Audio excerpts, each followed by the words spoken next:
Assalamualaikum warahmatullahi wabarakatuh dan selamat malam. Oke, kali ini kita akan membahas tentang string. Apa itu string? Kemudian mengenal tipe dan format string. Seperti yang kita ketahui pada bahasa pemrograman lain, bahwa string ini merupakan sekumpulan dari teks ya atau karakter. Jadi hampir semua bahasa pemrograman menggunakan string.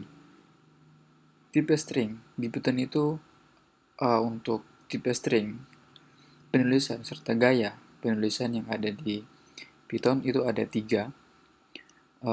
Sini ada variabel string 1, sini menggunakan petik 1, kemudian string 2 ini menggunakan petik ganda, kemudian string 3 ini adalah teks atau string panjang yang nantinya bisa dengan memiliki beberapa baris di dalamnya. Ini jenis teks yang memiliki beberapa baris di dalamnya. Nah, di sini kita bisa manfaatkan atau memakai dari ketiga tipe string ini, baik yang petik tunggal, petik ganda, atau yang tiga tanda petiknya. Kalau misalnya kita mau gabungkan antara petik tunggal dan petik ganda, itu tidak jadi masalah. Yang jelasnya Python tetap mengeksekusi dan menampilkan sesuai dengan instruksi yang kita masukkan. Kemudian ada kode escape sequence. Nah, di sini ada backslash, kemudian petik tunggal, backslash tanda petik 1, kemudian petik ganda, backslash tanda petik petik ganda ya. Kemudian ada backslash n baris baru, backslash t tabulasi, backslash v vertikal tabulasi. Jadi kode escape ini hampir bahasa pemrograman itu memiliki kode escape ya, dan saya kira hampir sama, menyerupai dalam bentuk penulisan gaya kode escape yang ada di Python dan di bahasa programming lainnya. Di sini ada contoh penggunaan inner text untuk menampilkan di layar. Jadi ada yang menggunakan tanda petik 1 tunggal, kemudian petik ganda, kemudian backslash n baris baru, kemudian backslash t menggeser teks ke kanan, yaitu tabulasi, kemudian v menggeser teks. Sebenarnya dia kayak, untuk yang v ini kalau dijalankan di Python, ketika dimasukkan backslash v, dia akan kayak jenis baris baru, tapi dia menggeser sebelah kanan tabulasi. Oke. Membandingkan string. Di Python, kita bisa membandingkan string menggunakan operator relasional. Nah, ini hebatnya di Python. Saya tidak tahu dengan bahasa program lainnya, karena di Python ini kita bisa membandingkan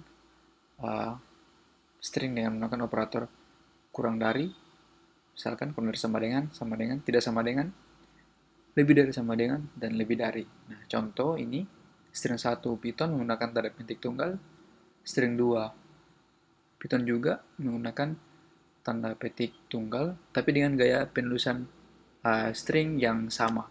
Jadi ada huruf besar, huruf kecil.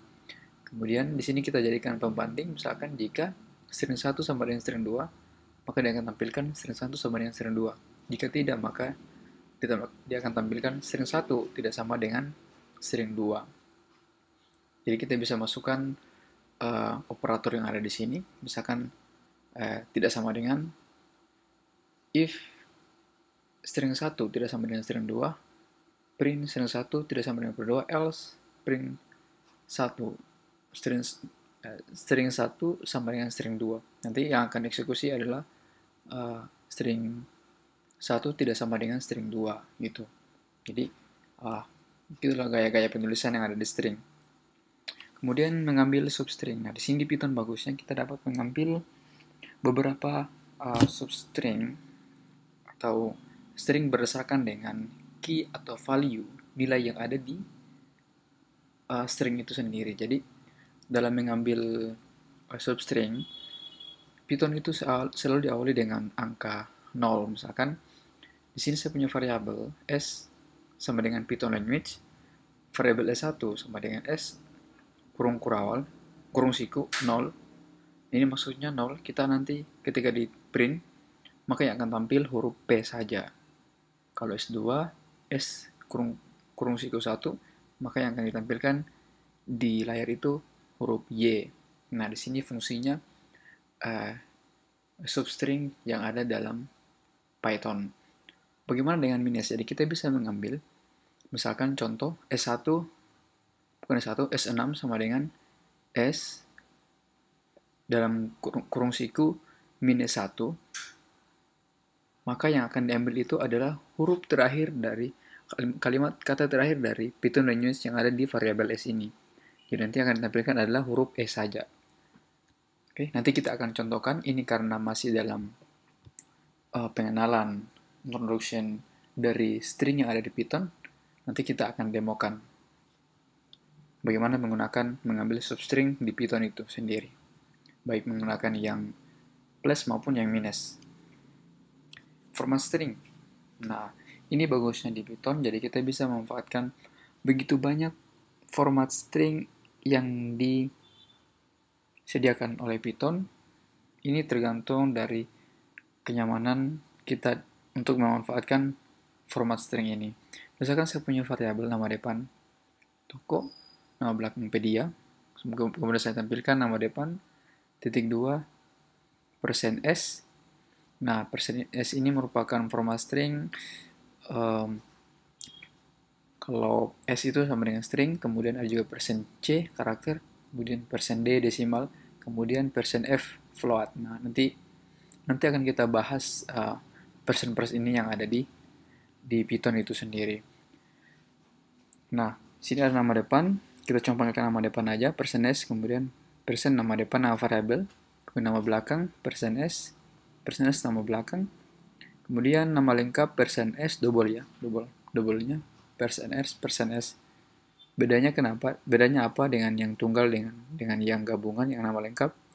Kalau yang tunggal itu tidak menggunakan dalam kurung, sementara yang ganda itu menggunakan dalam kurung. Misalkan nama depan, nama belakang. Ini adalah variabel yang sudah kita buat di atas. Oke? Ini hanya contoh aja, nanti kita akan demokan. Kemudian bisa menggunakan operator plus, nama depan plus nama belakang. Nanti ini akan ditampilkan.